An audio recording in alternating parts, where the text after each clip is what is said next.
Selamat sore Bu Guru dan teman-teman. Pada hari ini, kami dari kelompok 5 akan mempresentasikan laporan hasil observasi kami tentang sampah. Sebelum itu kami akan memperkenalkan anggota kelompok kami. Jadi saya Lionel Isa Korvia Langkawijaya. Saya Eleanor Jeremy Sirait. saya Jakobus Kristina Fitikelulan. dan saya Leonel Kaitor Naraha.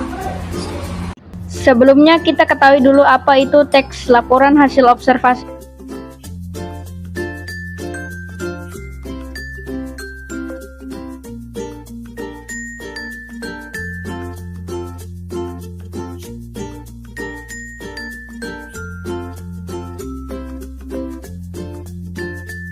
Hasil pengamatan sampah.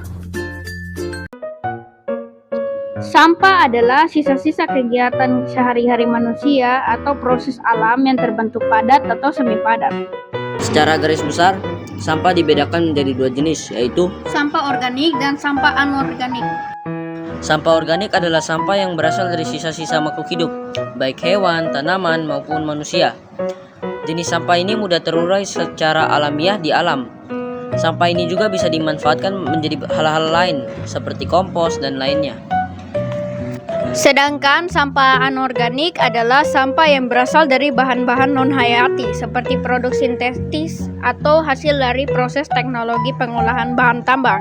Sampah anorganik sulit terurai secara alamiah di alam karena memerlukan waktu yang lama untuk terurai. Sebagian sampah anorganik dapat terurai, namun dalam waktu yang sangat lama.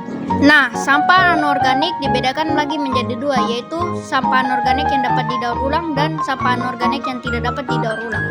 Selain itu, sampah anorganik juga dapat diolah menjadi barang baru, seperti vas bunga, gantungan kunci, dan celengan. Nah, contoh sampah-sampah organik yaitu kulit buah-buahan, sisa-sisa makanan, daun-daun kering, dan lain-lain.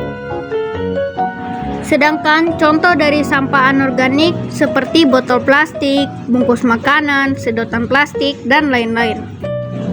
Nah, dari hasil observasi kami menemukan banyak sampah berserakan di jalan. Sampah menjadi salah satu masalah serius yang harus kita atasi karena dapat menimbulkan berbagai bencana, misalnya banjir. Penyebab dari sampah-sampah yang berserakan di jalan ini adalah karena manusia-manusia yang tidak bertanggung jawab membuang sampah sembarangan. Padahal dari hasil observasi kami terdapat tempat-tempat sampah yang tersedia di sekitar lingkungannya, dan sering sekali sampah organik dan anorganik tercampur, membuatnya lebih susah diolah. Maka dari itu, solusi dari masalah tersebut menurut kami dari hasil observasi kami adalah membuang sampah pada tempatnya, mendaur ulang sampah, membersihkan lingkungan sekitar secara rutin, memisahkan sampah organik dan anorganik, dan meningkatkan kesadaran masyarakat tentang dampak dari membuang sampah sembarangan. Dari hasil pengamatan kami dapat melihat bahwa lingkungan di sekitar Kompleks Berau masih bisa dibilang cukup kotor karena terdapat banyak sampah berserakan di sekitarnya. Dari hasil pengamatan yang telah dibuat, kita dapat menarik kesimpulan bahwa sampah bukanlah masalah yang sepele dan kita harus menanganinya dengan cepat agar tidak timbul dampak dari sampah-sampah tersebut. Dan lingkungan sekitar Kompleks Berau masih dibilang cukup kotor karena terdapat banyak sampah yang berserakan. Sehingga masyarakat sekitar perlu menerapkan solusi untuk mencegah dampak-dampak dari sampah-sampah tersebut, seperti mendaur ulang dan mengolah sampah, serta tidak membuang sampah sembarangan. Eits, sebelum kita masuk ke bagian penutup, Simaklah bagian hiburan berikut.